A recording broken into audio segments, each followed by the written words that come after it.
Welcome to my YouTube channel. Guys, पिछली video में मैंने आपको टेबल लेके आना सिखाया था कि कैसे हम टेबल को इंसर्ट करें। ठीक है, इसके सारे ऑप्शन जो भी table, insert table, row table, convert text table, excel spreadsheet, quick tables, ये सारे ऑप्शन मैंने सिखाया था और साथ में आपको कवर पेज, ब्लैंक पेज और पेज ब्रेक, ये 3 ऑप्शन में सिखाया था। क्लियर है? चलो, तो अब हम टेबल की प्रॉपर्टीज़ देखते हैं। ठीक है, टेबल की हम प्रॉपर्टीज़ देखेंगे अब। जैसे कि मान लो ये मैंने टेबल ड्रॉ कर दिया। ड्रॉ करने के बाद टेबल डिज़ाइन और लेआउट 2 प्रॉपर्टीज़ क्या आता है। ठीक है, टेबल डिज़ाइन के अंदर जो भी आप देख पा रहे हो ऑप्शंस को, ये सारा का सारा डिज़ाइन की से रिलेटेड है। अब जैसे मान लो यहाँ से टेबल का स्टाइल देना है, कैसा स्टाइल चाहिए, यहाँ से स्टाइल वगैरह दे सकते हो। यहाँ पे टेबल स्टाइल ऑप्शंस है, जो भी स्टाइल मैंने दिया है उसके रिलेटेड ऑप्शंस है। अगर हेडर रो में आपको नहीं चाहिए, जो भी स्टाइल आया है हमारा हेडर रो, ये हेडर रो है, इस रो के अंदर स्टाइल नहीं चाहिए तो यहाँ पे क्लिक हो रखा है, हटा दो, क्लिक तो हट जाएगा। उसी तरह ये टोटल रो में लेके आना चाहते हो तो क्लिक कर दोगे तो आ जाएगा। टोटल रो नीचे वाली रो को बोलते हैं। बैंडेड रो जो बीच बीच में आपको दिखाई दे रहा है शैडो टाइप में, ये चीज़ है। ठीक है, क्लियर है? फर्स्ट कॉलम लेके आना है, लास्ट कॉलम लेके आना है, बैंडेड कॉलम, तो यहाँ से आप ये सारी चीज़ें कर सकते। ठीक है, नेक्स्ट ऑप्शन देखते हैं हम शेडिंग का। ठीक है, शेडिंग क्या होता है? कलर फिल करने, जो भी सेटिंग्स वगैरह देना है। आप मान लो ये सेल में, इस वाले सेल में ये वाला कलर चाहिए, इस वाले सेल में ये चाहिए। ठीक है, तो अलग अलग सेल के अंदर आप अलग अलग कलर भी कर सकते। जितना करोगे, अब जैसे मान लो क्लिक कर रहा हो तो यहाँ पे चीज जरूरत, अब मान लो उस पूरे पे ही करना है तो पूरे को सेलेक्ट कर लिया और पूरे पे जाके मैं जो भी कलर सेलेक्ट करना है कलर यहाँ से। ठीक है, ये सेलेक्ट किया और यहीं पे आओगे आप मोर कलर पे, तो और भी कलर्स वगैरह यहाँ पे आपको मिल जाएगा। ठीक है, जैसा भी कलर क्रिएट करना चाहते हो कर। क्लियर है? अगर हटाना कलर तो सेलेक्ट किया यहाँ तक और यहाँ से मैंने नो कलर पूरा का पूरा आपका क्लियर हो, वो क्लिक किया और यहाँ से। ठीक है, इस पे से भी हटाना है, सही किया और यहाँ से। क्लियर है इतना? नेक्स्ट देखते हैं बॉर्डर स्टाइल। ठीक है, बॉर्डर स्टाइल क्या होता है? बॉर्डर का जो भी बॉर्डर है हमारा, ये आउटलाइन इसकी सेल्स की, इसका स्टाइल दे सकते हो, किस तरीके से स्टाइल देना चाहते हो इसके अंदर। तो पेन टाइप में बन के आएगा, जिस लाइन पे बॉर्डर पे क्लिक करोगे तो उसका स्टाइल इसी तरीके से आ जाएगा जो आपने स्टाइल में सेलेक्ट किया है। ठीक है, नेक्स्ट ऑप्शन देखते हैं हम लाइन स्टाइल। जो लाइन्स है, इस लाइन्स का स्टाइल कैसा चाहिए। ठीक है, अब ये वाला चाहिए इस तरीके से, तो क्लिक किया मैंने इस पे और जो भी स्टाइल चाहिए यहाँ से जहाँ भी चाहिए आप सेलेक्ट कर लो उसको, यहाँ से आप ड्रॉ कर दिया। ये देखो क्लियर है? इसमें और भी आपको स्टाइल शैडो वगैरह टाइप में चाहिए तो इस तरीके से आप। ठीक है, यहाँ पे आपको साइज मिल जाए। ठीक है, जो भी लाइन इसका साइज है, साइज क्या चाहिए, 6 पॉइंट में चाहिए तो 6 पॉइंट में आ जाएगा। फिर इसी पे क्लिक करते हो, 1.5 पॉइंट में चाहिए तो 1.5 पॉइंट में आएगा।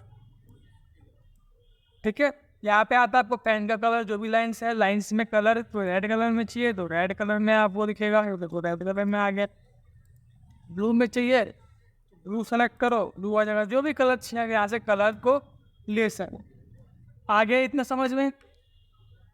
अब मान लो मेरे को पूरे के पूरे टेबल पे चाहिए एक बार में, जैसे मैं यहाँ से ड्रॉ कर रहा हूँ तो देखो ये सिर्फ इसी पे आ रहा है, फिर बहुत टाइम लगेगा, मैं सब पे चाहिए, मैं ड्रॉ करता रहूँगा तो, है ना। तो सिंपल मैं क्या करता हूँ, इस पूरे को सेलेक्ट कर लेता हूँ। यहाँ से भी आप सेलेक्ट कर सकते हो या फिर यहीं पे लेआउट के अंदर आओगे, यहाँ पे सेलेक्ट का ऑप्शन आता है। सिर्फ सेल के अंदर चाहिए या पूरे कॉलम के अंदर चाहिए, पूरे रो के अंदर चाहिए, पूरे टेबल में चाहिए, पूरे टेबल में चाहिए। ठीक है, यहाँ से आप एक बार में सेलेक्ट कर सकते हो और ऐसे बॉर्डर कर दोगे ऑन बॉर्डर। ये सारे ऑप्शन आपको सिखाया था ना, all border, bottom border, top border, left border, यहाँ तक सिखाया था मैंने। और बाकी के ऑप्शन में बोला था हम टेबल के अंदर करेंगे। तो ये सारे ऑप्शन देखो, टेबल के अंदर बॉर्डर एंड सेटिंग्स का ऑप्शन क्लियर है। यहाँ से सेटिंग और बॉर्डर, व्यू ग्रिड लाइन्स आगे करवाऊंगा। लेआउट के अंदर ड्रॉ टेबल, जो भी स्टार्टिंग मैंने टेबल ड्रॉ करना बताया तो सारा क्लियर है। ठीक है, तो सारे ऑप्शन इसी में आपको मिल जाए। ठीक है, बॉर्डर पेंटर क्या होता है? बॉर्डर पेंटर जैसे हमने फॉर्मेट पेंटर और में सीखा था, जो भी फॉर्मेट है सेम टू सेम फॉर्मेट देने के लिए, उसी तरीके से आप बॉर्डर पेंटर का भी यूज़ कर सकते हो। जो बॉर्डर यहाँ दे रखा है वो बॉर्डर यहाँ देना है तो बॉर्डर पेंटर का भी यूज़ कर सकते हो। आगे समझ में? नेक्स्ट देखते हैं हम लेआउट। ठीक है, सेलेक्ट का ऑप्शन मैंने क्लियर करवा दिया। सेलेक्ट टेबल, अब मान लो सबसे मेरे को बॉर्डर हटाना है, टेबल सेलेक्ट कर लिया, यहाँ से मैंने बॉर्डर का क्या कर दिया, स्टाइल ये वाला दे दिया, और यहाँ से ऑल बॉर्डर। आगे समझ में। तो व्यू ग्रिड लाइंस, अब इसी के अंदर ग्रिड लाइंस का भी ऑप्शन आता है, मैं बोलता आगे हम देखेंगे view grid lines. Grid lines क्या होता है, अब जैसे मान लो ग्रिड लाइंस के लिए हमें क्या करना हो, पहले इरेज करना हो, किसी भी बॉर्डर को आप इरेज कर दो, यहाँ से यहाँ पे मैंने इरेज कर दिया। देखो ये इरेज कर दिया है मैंने, पर इरेज करने के बाद में यहाँ पे कुछ डॉट डॉट सा डैश डैश सा दिखाई दे रहा हो, तो इसको हम क्या बोलते हैं, ग्रिड लाइंस होता है।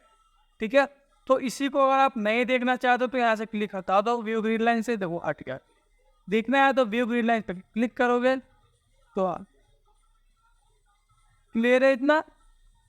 ठीक है,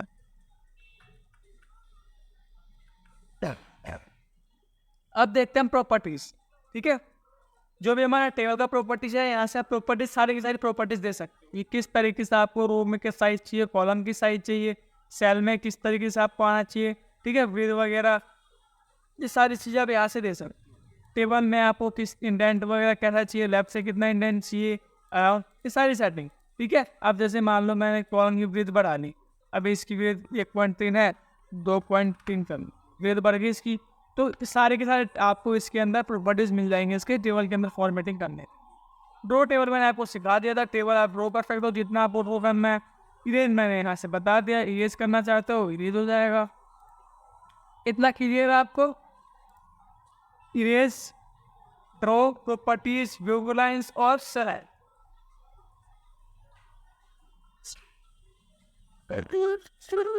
नेक्स्ट ऑप्शन हम देखते हैं इंसर्ट करने की। सॉरी, इंसर्ट से पहले डिलीट का ऑप्शन आएगा, डिलीट करने के लिए जैसे जैसे अब इसको मैं सेल को डिलीट करना चाहता हूँ, सेल डिलीट हो जाएगा। कॉलम डिलीट करनी है एक बार पूरी कॉलम्स, तो कॉलम्स को आप ऐसे डिलीट कर सकते हो। पूरी रो डिलीट करनी है, वो डिलीट हो जाएगी। पूरी टेबल डिलीट करनी है, पूरी टेबल डिलीट हो जाएगी। ठीक है, नेक्स्ट देखते हैं इंसर्ट अबव। ये इंसर्ट रो एंड कॉलम्स के लिए। ठीक है, अब जैसे मान लो आप मैंने कुछ नेम नहीं दिया,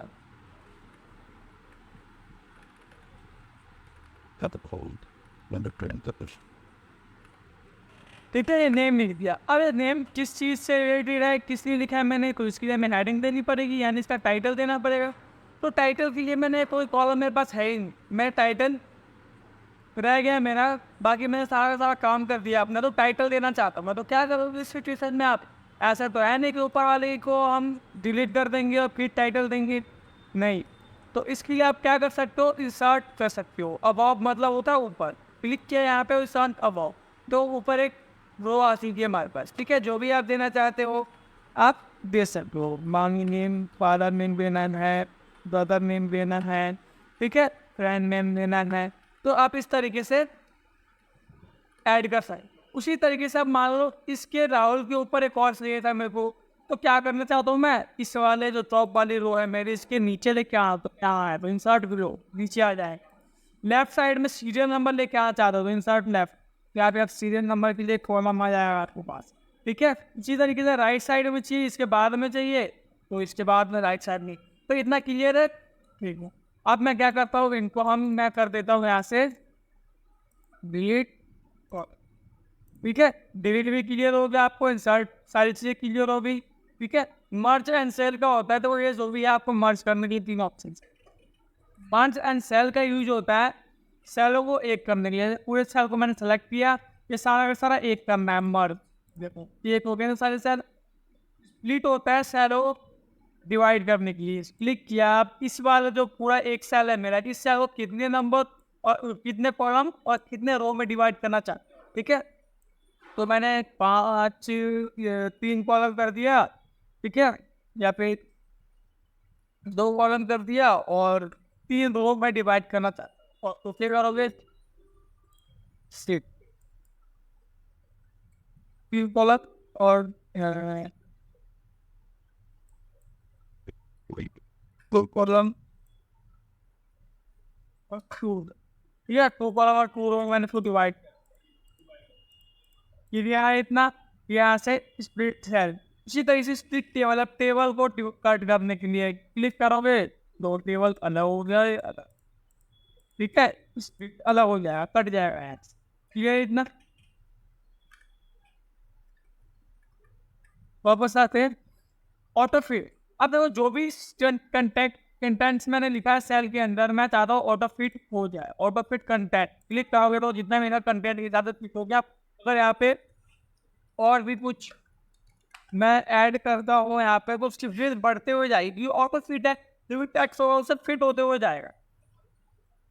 अब मैं चाहता हूँ कि विंडो के हिसाब से फिट रहे, जो हमारी विंडो है उस हिसाब से, तो उस हिसाब से फिट हो गए। ऑटो फिट में ऑटो फिट हो जाएगा। अब मैं चाह रहा हूँ fix column width. Auto fit में क्या है, जितना भी आप टाइप करो विड्थ बढ़ रही है। मैंने आज क्या कर दिया, फिक्स कॉलम विड्थ, इसकी विड्थ फिक्स हो जाएगी। अब कितना भी आप टाइप करोगे नीचे आएगा, हाइट बढ़ेगी, इसकी विड्थ वहीं पे फिक्स हो। क्लियर है इतना? चलो, उसके बाद हाइट और विड्थ बढ़ाने के लिए होता है सेल के साइज देने के लिए। ठीक है, अब मान लो इसकी विड्थ ज़्यादा हो गई तो आप उसकी विड्थ यहाँ से कम कर सकते हो।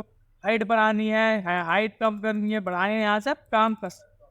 ठीक है, नेक्स्ट होता है डिस्ट्रीब्यूट रो और डिस्ट्रीब्यूट कॉलम। डिस्ट्रीब्यूट का मतलब होता है इक्वली डिवाइड करना। ठीक है, आप जैसे जो भी हमारे रो है, ठीक है, ये रो है, इसका साइज अलग है, इसका अलग है, इसी तरीके से मान लो इन सबका अलग हो सकता है। तो मेरे को क्या करना है, डिस्ट्रीब्यूट रो, जितना भी रो, जितनी भी रो है सारी की सारी एक इक्वल साइज में। उसी तरीके से कॉलम्स करना है तो दो कॉलम्स का साइज अलग है, इनका अलग है, तो डिस्ट्रीब्यूट कॉलम। इतना क्लियर है, डिस्ट्रीब्यूट रो कॉलम। उसके बाद होता है आपका अलाइनमेंट के। अलाइनमेंट, आप जैसे मान लो सीरियल नंबर लिखा हुआ है, सबसे टॉप पे लिखा है, ठीक है, सेंटर में चाहिए, राइट साइड में चाहिए, मिडल राइट में चाहिए, मिडल सेंटर में चाहिए, या फिर आपको इस तरीके से यहाँ से बॉटम में चाहिए, तो ऐसा आप कर सकते हो अपना टेक्स्ट एक्शन है रोटेट वगैरह का। क्लियर है इतना? उसके बाद आता है आपका सेल मार्जिन। मार्जिन क्या है, आप जैसे मान लो यहाँ पे मैं नेम लिखा मैंने, ठीक है, राहुल शर्मा, और इसको हम कर देते हैं यहाँ से और तो फिट कम पे राहुल सर। ठीक है, राहुल शर्मा, अब जो राहुल लिखा है मैंने वो देखो, ये जो मार्जिन होता है हमारा, जैसे इसकी साइड लेफ्ट साइड में इतना स्पेस आ रहा है, टॉप पे इसके तो वो इतना हल्का सा स्पेस है, नीचे इतना हल्का स्पेस है, तो यही मार्जिन है हमारा कि कितना कितना आपको मार्जिन हर तरफ रखना है, कितनी स्पेसिंग चाहिए। ठीक है, तो टॉप से मैंने हल्का सा इसको बढ़ा दिया, 0.7 कर दिया। अब देखते हैं कि टॉप से तो इतना मार्जिन बढ़ चुका है। उसी तरीके से मैं क्या करता हूँ, अगर मैं यहाँ पे और भी कुछ टाइप करूँगा तो इसमें हल्का इतना सा गैप आ रहा है, मैं यही गैप इसको बढ़ा देता हूँ।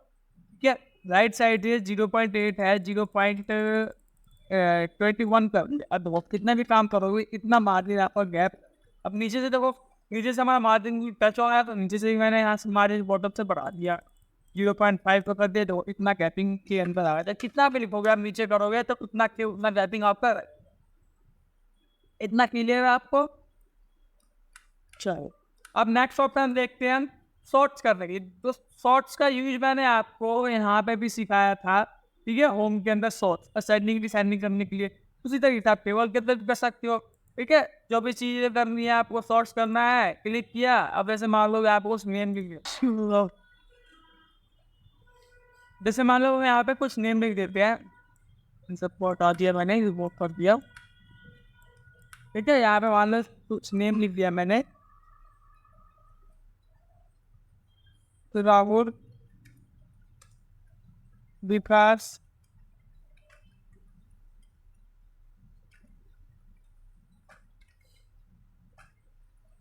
ये नेम। अब मैं इनमें शॉर्ट्स करना चाहता हूँ, क्लिक किया सेंडिंग।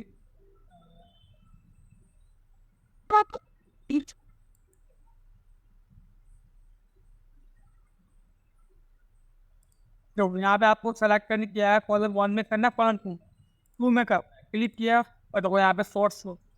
ठीक है, आगे समझ में यहाँ पे आपको मिल जाएगा कि कौन से कॉलम में आप शॉर्ट्स बाई करना चाहते हो, 2 में, 1 में, 4 में, 5 में, 3 में, जो भी है। मैंने अगर 1 को सेलेक्ट करोगे तो यहाँ पे देखो 1 को था नहीं, इसलिए वैसी के वैसी है। 2 में करना है, मान लो डिसेंडिंग करना चाहते हो आप, ठीक है, डिसेंडिंग करना है तो क्लिक करोगे इसी पे, और यहाँ से डिसेंडिंग डिसेंडिंग तो 1 करना कुछ नहीं है, ब्लैंक आ रहा है, एरर आ रहा है, 2 में करा और डिसेंडिंग 2 क्लियर शॉर्ट्स का ऑप्शन। नेक्स्ट देखते हैं हम रिपीट हेडर। अब रिपीट हेडरों का क्या यूज है, तो चलो हम पहले कुछ टेबल इंसर्ट कर लेते हैं। ये मैं टेबल इंसर्ट करूँ, ठीक है। 200 बच्चों का मेरे पास डाटा चाहिए और इसकी हेडिंग जो है, हेडिंग मेरी ये है, serial number, name,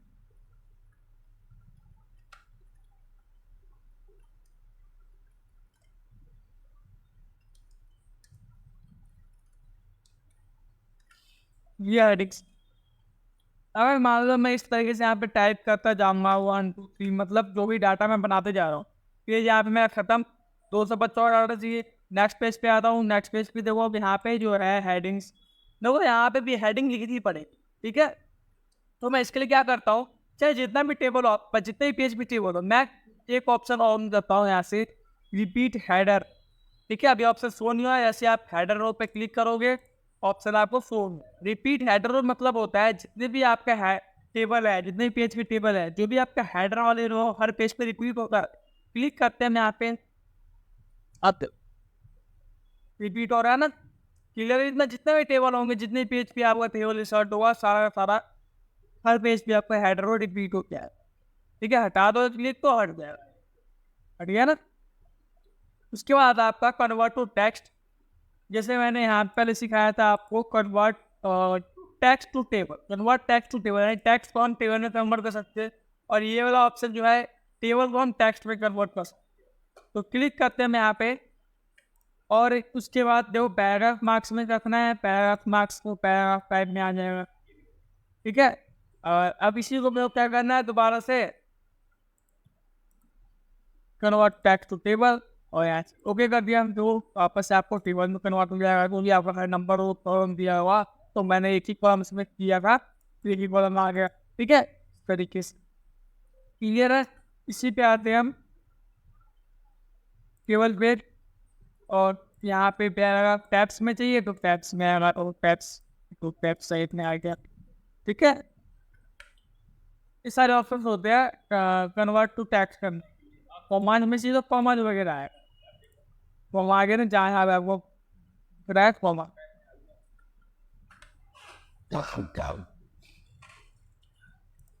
next option सबसे लास्ट ऑप्शन देखते हैं फॉर्मूला का, टेबल का सबसे लास्ट का ऑप्शन है फॉर्मूला, ठीक है। अब इसका क्या यूज है, जैसे मान लो कुछ स्टूडेंट्स के मेरे पास अमाउंट टाइप फी वगैरह आई है, जैसे 500 800 1000,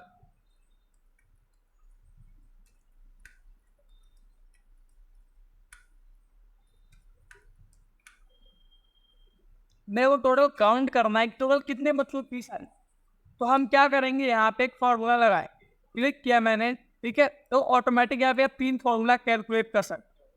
यहाँ पे आपको दिख रहा होगा एवरेज, सम और काउंट, ठीक है, 3 फार्मूला। अब मान लो इनकी काउंट करना है, तो टोटल कितने हैं, तो सम जो लिखा हुआ है सम की जगह पर मैंने यहाँ पे लिख दिया COUNT काउंट, ठीक है, COUNT काउंट, और इसको ओके करो तो काउंट हो के आ गया 8, टोटल 8 बच्चों की फीस आई है। काउंट करके देखते हैं 1 2 3 4 5 6 7, क्लियर है इतना। नेक्स्ट देखते हैं हम इसी पे, आप मान लो वो सम करना चाहता तो कितनी अमाउंट आएंगे, तो सम करना चाहता हूँ तो इसी सम फॉर्म ऑटोमेटिक लगा हुआ है, ओके करोगे सम हो क्या जाएगा, ठीक है। और उसके बाद हमें एवरेज निकालने इन सब की, तो एवरेज लिखोगे यहाँ पे सम की जगह पे AVERAGE एवरेज, तो एवरेज निकाल देंगे, क्लियर है इतना, ठीक है। तो इस ऑप्शन के साथ हमारा टेबल का जो भी ऑप्शन थे, प्रॉपर्टीज थे, सारा सारा क्लियर हुआ, ठीक है। नेक्स्ट ऑप्शन हम देखेंगे पिक्चर्स। ये इलस्ट्रेटर्स के जो ऑप्शंस है, ये बहुत ज़्यादा इंपॉर्टेंट होता है हमारे MS ऑफिस में, क्योंकि इससे हम बहुत सारी चीज़ें क्रिएट कर सकते हैं, बना सकते हैं, ठीक है, इलस्ट्रेटर्स वाले ऑप्शंस की मदद से। तो अगला ऑप्शन हम पिक्चर्स का करेंगे, हो सके तो साथ में शेप्स का भी कर लेंगे, ठीक है। फिर इसके सारे जो प्रॉपर्टीज, जो लेआउट होती है पेज, वो सारी सेम होती है, ज़्यादा सेम ही होती है, ठीक है। तो टेबल की आप अच्छे तरीके से प्रैक्टिस कर लेना आप लोग, बाकी मिलते हैं अगली वीडियो, ठीक है।